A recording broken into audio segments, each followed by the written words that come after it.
Ndabasuhuje kandi mu izina rya Yesu Kristo, mwaramutse mwiriwe, aho muherereye hose, ibyo murimo byose Imana ibaheremo umugisha.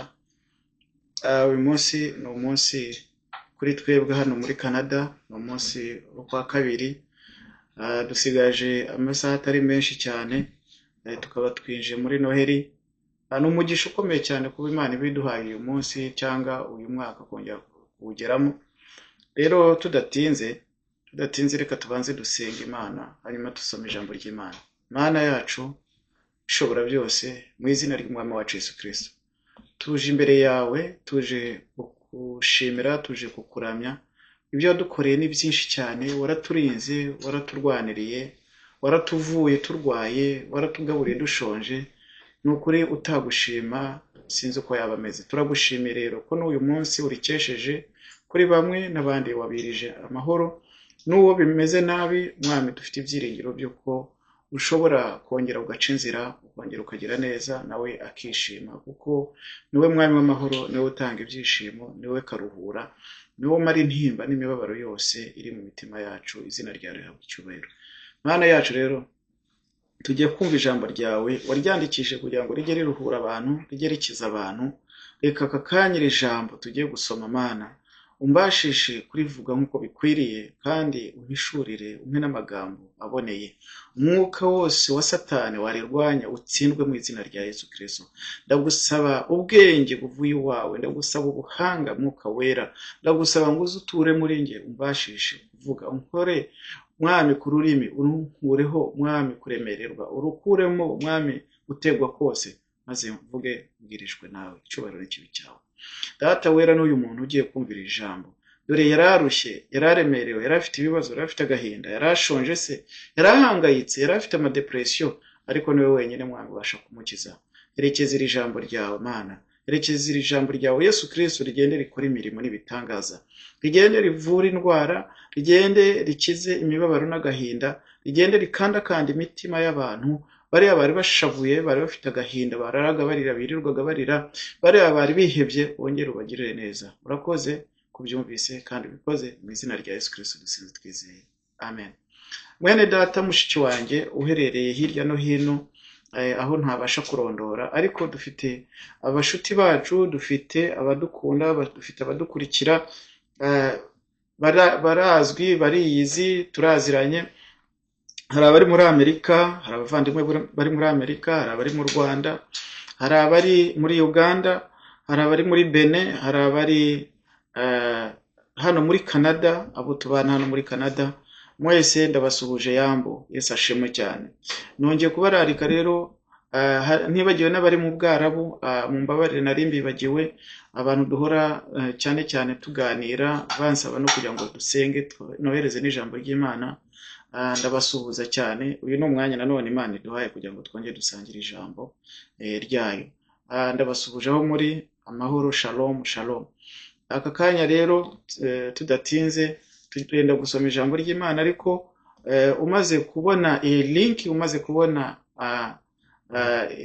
ubutumwa bwiza, ndagusaba kugira ngo ukande kuri share, usharinge n'abandi, usharinge n'abavandimwe, usharinge n'umuryango wawe, usharinge n'inshuti yawe iri jambo ry'Imana.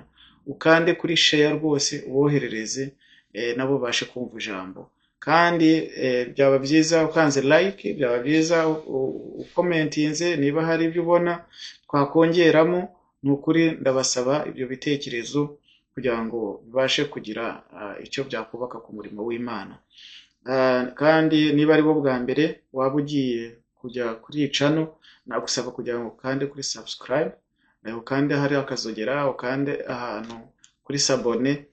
Biraza kugufasha kugira ngo andi mavideo yose tuzajya twohereza azajya bageraho ku gihe kandi mubashe kuyumva. Rero icyo mbasaba cya mbere ni ukumva ubutumwa bwiza, ubutumwa buri muri izi video, kandi bukugira akamaro. Icyo nakwifuriza ni ugukizwa, ni ukuri, nicyo cya mbere. Yesu ashimwe cyane. Uyu mwaka ntugusige udakijijwe. Tugiye gusoma rero ijambo ry'Imana riri mu gitabo cya Yesaya, umuhanuzi Yesaya, ibice 61, umurongo wa mbere kugera ku wa 3. Umutwe w'amagambo uravuga ngo umwaka Uwiteka azageramo imbabazi, umwuka w'umwami Imana ari kuri njye, kuko Uwiteka yansize amavuta ngo mbwirize abagwaneza ubutumwa bwiza. Yantumye kuvura abafite imvune mu mutima no kumenyesha imbohe ko zibohowe, no gukingurira abari mu nzu y'imbohe. Kandi yantumye no kumenyesha abantu umwaka w'imbabazi w'Uwiteka n'umunsi Imana yacu izahoreramo inzigo, no guhoza abarira bose.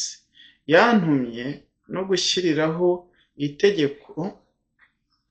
itegeko ab'Isiyoni barira, ryo kubaha ikamba mu cyimbo cy'ivu, n'amavuta yo kunezerwa mu cyimbo cy'ubwirabure, n'umwambaro w'ibyishimo mu cyimbo cy'umutima wihebye, kugira ngo bahereko bitwe ibiti byo gukiranuka byatewe n'Uwiteka, ngo bimuheshe icyubahiro. Amen.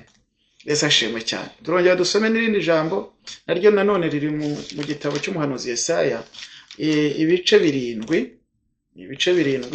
umurongo wa 14 kugera ku wa 15. Ni mirongo ibiri gusa ntabwo bitinda.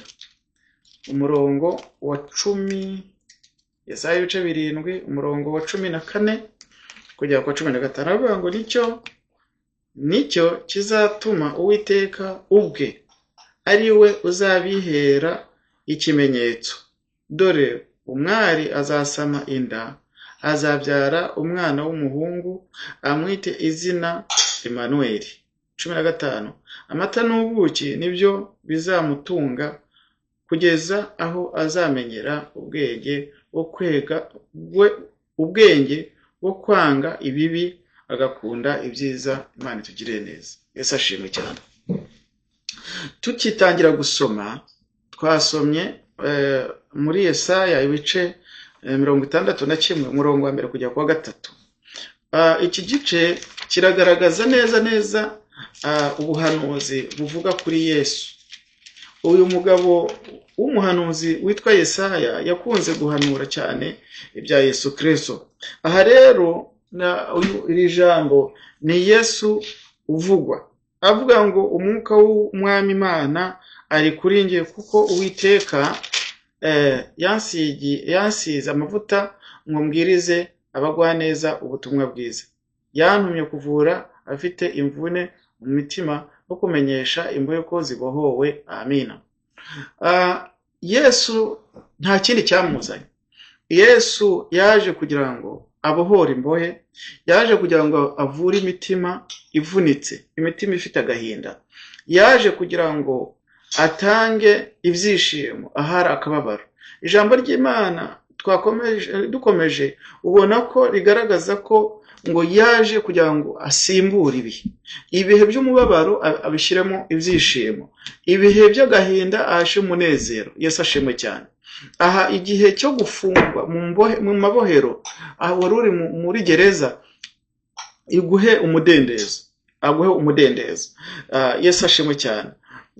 Iri jambo iyo urisomye ngo yaje ku murongo wa 2 aravuga ngo kandi natumwe, kandi yantumye no kumenyesha abantu umwaka w'imbabazi z'Uwiteka n'umunsi Imana yacu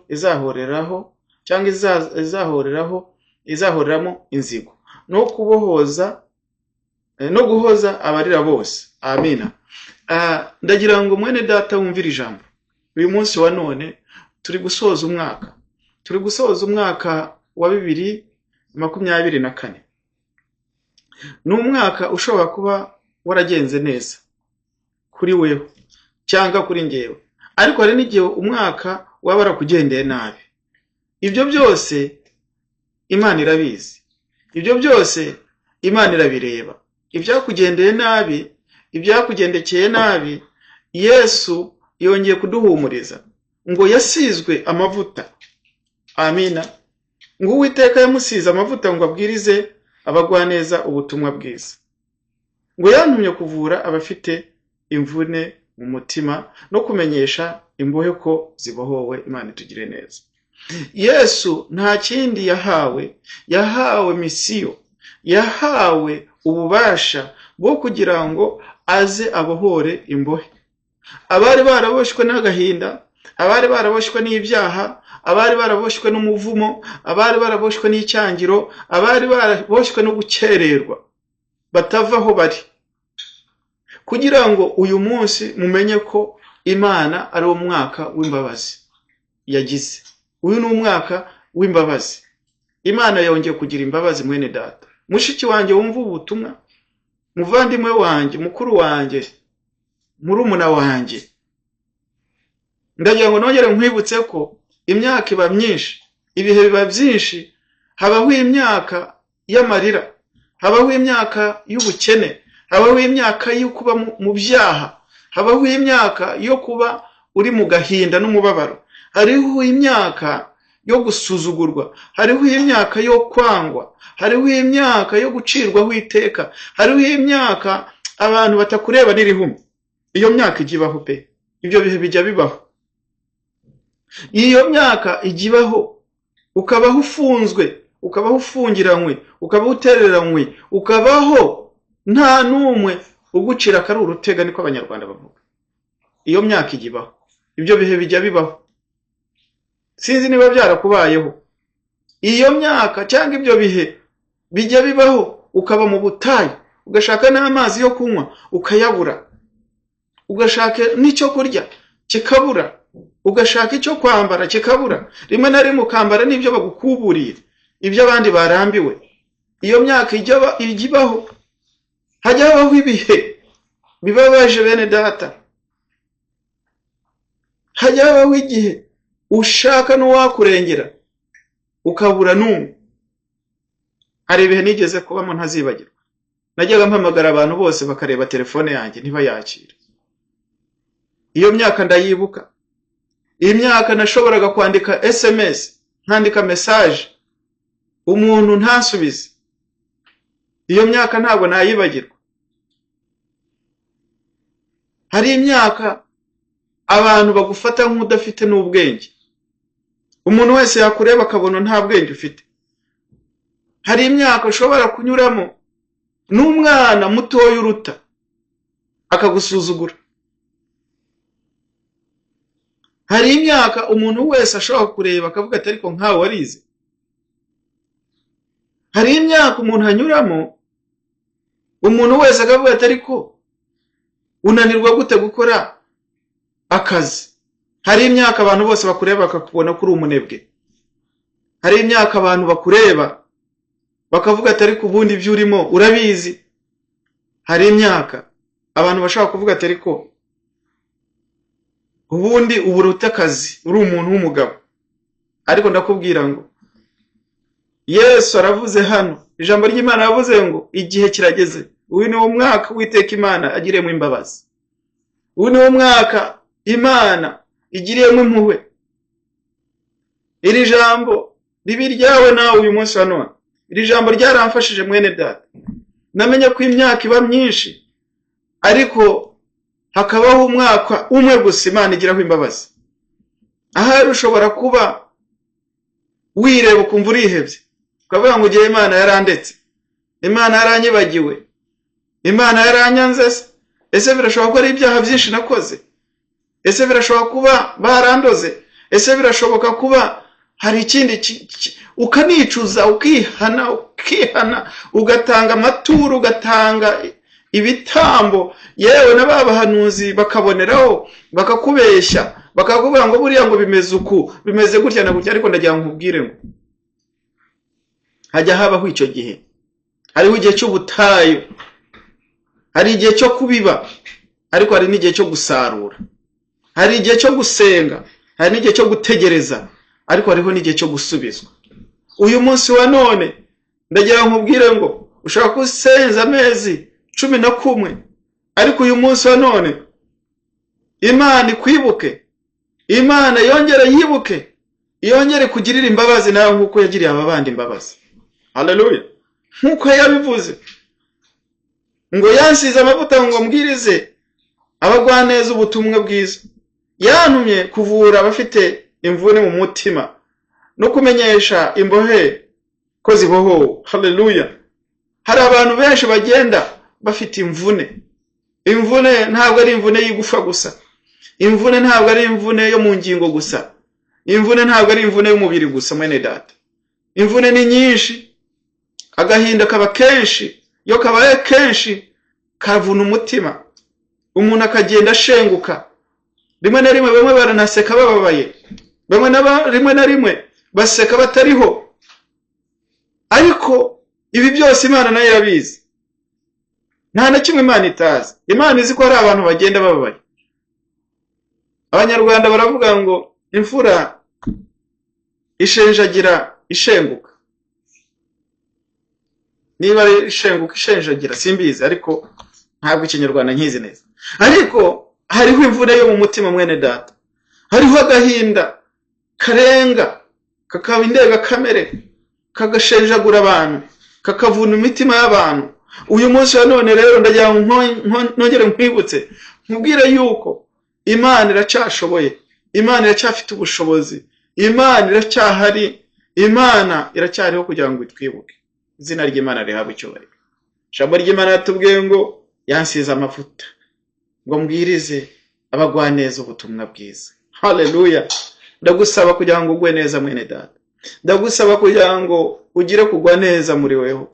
Wakirana ubutumwa bwiza ubugwaneza. Ijambo ry'Imana rikugeremo. Ijambo ry'Imana rigucururutse. Ijambo ry'Imana rigutsindishirize. Izina ry'Imana rihabwe icyubahiro. Ngo niyambwiye cyangwa yantumye. Haleluya.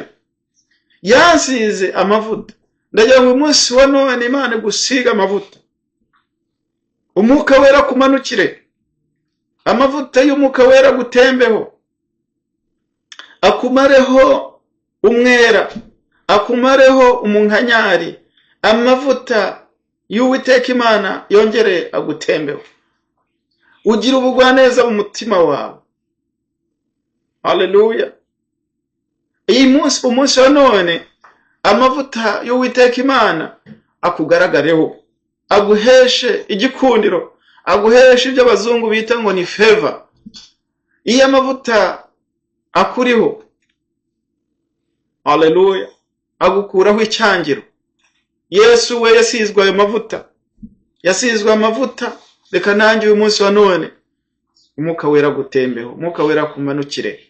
Maze aya mavuta nawe agutembeho. Haleluya. Ijambo ry'Imana riratubwira ngo kandi yantumye no kumenyesha abantu umwaka w'imbabazi z'Uwiteka n'umunsi Imana yacu izahoreramo inzigo. Haleluya. Uyu murongo wa 2 uranshimisha cyane. Ngo kandi yantumye no kumenyesha abantu umwaka w'imbabazi z'Uwiteka.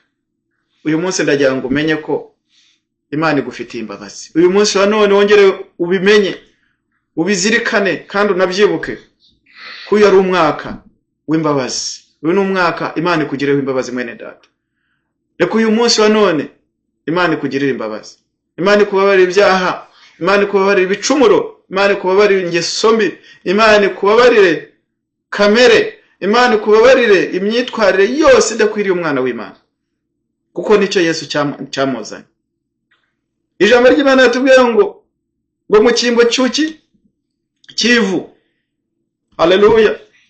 Mu cyimbo cy'ubwirabure, mu cyimbo cy'ivu, ngo Imana ngibasha kukwambika umwambaro w'agaciro. Haleluya. Ikagukuraho ubushwambagara. Mu cyimbo cy'ivu. Mu cyimbo cy'ivu Yesu akongera akaguha umwambaro w'agaciro. Haleluya. Uyu munsi wa none mwene data uri kumva rino jambo, reka rikubake rikugire neza. Umurongo wa 3 wavuze ngo yantumye no gushyiriraho itegeko abisiyoni barira yo kubaha ikamba mu cyimbo cy'ivu. Haleluya. Imana ikwambika ikamba. Murabizi ikamba ntabwo ryambara uwo ari we wese. Ikamba ryambara ibikomangoma. Ikamba ryambara abami. Ndagira ngo uyu munsi wa none wibuke ko uri umwami, uri igikomangoma, uri umutambyi, uri umwana w'Imana. Yesu ashimwe cyane. Yesu akwambike uyu munsi wa none, uyu mwaka ugiye kurangira, urangire Uwiteka Imana kwambitse ikamba. Haleluya. Mu cyimbo cy'ivu, mu muco nyarwanda, kuvuga ngo umuntu yirabyivu ni ukuvuga ngo abari mu kiriyo. Kera bogoshaga abantu bakamaraho umusatsi kubera ko bapfushije. Ndagira ngo Uwiteka Imana uyu munsi wa none igukureho amarira, igukureho agahinda. Ushobora kuba warakuyemo inda nyinshi, urashobora kuba warabuze abana, warabuze urubyaro, urashobora kuba warabuze ibyo kurya, urashobora kuba warabuze urushako, urashobora ko Satani yakunyaze urugo rwawe, akwirukana mu rugo rwawe, akwaka umugabo wawe, akwaka umugore wawe. Ibyo byose ni mu gihe cy'ivu, ni igihe cy'agahinda, ni igihe cy'umubabaro. Ariko ijambo ry'Imana rirambwiye ngo abasha kukwambika ikamba. Mbere na mbere twumvise ko abasha kugusiga amavuta, none akakwambika n'ikamba. Aha kabaye amarira, aha kabaye imiborogo, aha kabaye ikiriyo. Uwiteka aguha impundu, uvuze impundu, uhimbaza Imana, unezerwe, wishime kuko kwambitse ikamba. Reka nkubwire, Imana yaguhagurukije, Imana yaguhagurukije nta wakwicaza. Imana yavuze ngo yego, ntavuga ngo hoya. Imana yaguhesheje agaciro, nta wakwaka agaciro. Imana yaguhaye ijambo, nta wari kwaka. Imana yakugaburiye, nta wabikwambura. Imana yavuze ngo ndagukijije, nta waguhindura uko bumurwayi kandi. Imana yakuvuye, nta wakurwaza ukundi. Haleluya. Uyu munsi wa none Imana ikwambura agahinda n'umubabaro. Imana iguha ibyishimo mwene data mushiki wanjye. Imana iguha umunezero. Uyu mwaka reka urangirane nawe n'abandi unezerewe. Urangirane n'umunezero mu mutima wawe. Winjire mu mwaka mushya. Ijambo ryatubwiye ngo umwaka Imana igireho imbabazi. Reka uyu mwaka tugiye gutangira 2025. Ibya kera ubyibagirwe. Ibya kera biveho. Ibya kera bishire. Agahinda n'umubabaro, imiborogo byose wanyuzemo, uburiri bwawe bwose bwatose kubera amarira, kubera agahinda. Uyu munsi wa none Imana ibiguhanagura, igusiga amavuta, igusiga umunezero, ikwambika ikamba mwene data. Ikwinjiza aho utinjiraga, ikugeza aho utageraga, igukingurira umuryango winjire ahakomeye mu izina rya Yesu Kristo. Imana ikwinjize aho utarigeze winjira mu buzima bwawe. Uyu mwaka wakira ibyo utigeraga wakira byiza mu buzima bwawe. Ibiganza byawe byakira imigisha. Ndakwaturaho umugisha mu izina rya Yesu. Uyu munsi wa none Imana iguhanagura amarira, Imana iguhanagura agahinda, Imana igukureho umubabaro udashira, Imana kwibagize ibyo wanyuzemo byose. Ijambo ry'Imana niko ritubwiye. Ijambo ry'Imana niko ritubwiye. Haleluya. Ijambo ry'Imana ritubwiye ngo ahari ivu Imana irarikuraho, ikwambika ikamba. Haleluya.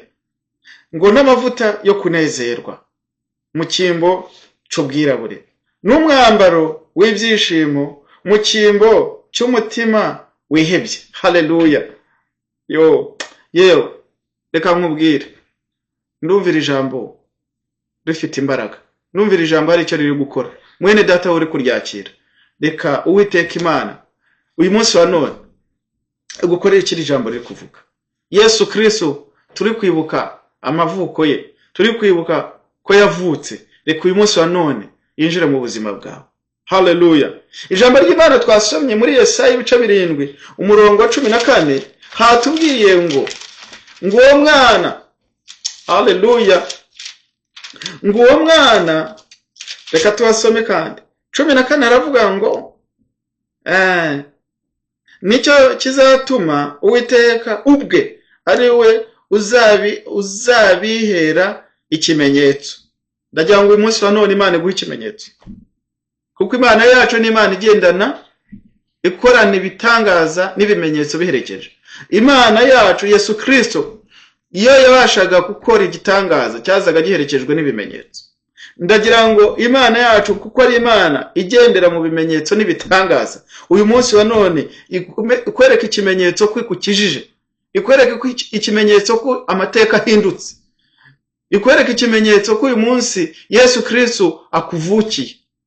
Ijambo ry'Imana avuga muri iki gice cya 7 umurongo wa 14 muri Yesaya, ngo nicyo kizatuma Uwiteka ubwe ari we uzabihera ikimenyetso. Dore umwari azasama inda, azabyara umwana w'umuhungu, amwite izina Emmanuel. Hano nashakaga. Haleluya. Emmanuel, tukiri n'abana bato baradusobanura bihagije. Emmanuel icyo bisobanura? Bisobanura ngo Imana iri kumwe natwe. Yesu ashimwe cyane. Ndagira ngo uyu munsi wa none wumve kuri kumwe n'Imana, utari kumwe n'abantu. Kuko abantu iyo turi kumwe nabo nta kindi batumarira. Rimwe na rimwe bashobora kuduca n'intege. Rimwe na rimwe bashobora kutwereka ko ibintu bidashoboka. Rimwe na rimwe bashobora kuvuga ngo byaba byararangiye. Ariko ndagira ngo nkubwire ngo ahari abantu bakura abantu bashyira Imana. Uhashira Yesu Kristo. Yesu Kristo ni mwinshi cyane. Abantu bavuga ngo Kristo ni majority. Yesu Kristo ni majority koko. Ni nyamwinshi. Arihagije. Iyo ufite Yesu Kristo uba ufite umuryango. Iyo ufite Yesu Kristo uba ufite ubukire. Iyo ufite Yesu Kristo uba ufite ubutware. Iyo ufite Yesu Kristo uba ufite kugera kuri byinshi. Kuko Yesu Kristo ni urufunguzo rw'ubuzima. Yesu Kristo ni ikiraro. Yesu Kristo iyo muvuga njyewe ndamwumva cyane, kuko mfite aho yangejeje, mfite aho yamvanye, mfite naho angejeje. Yesu Kristo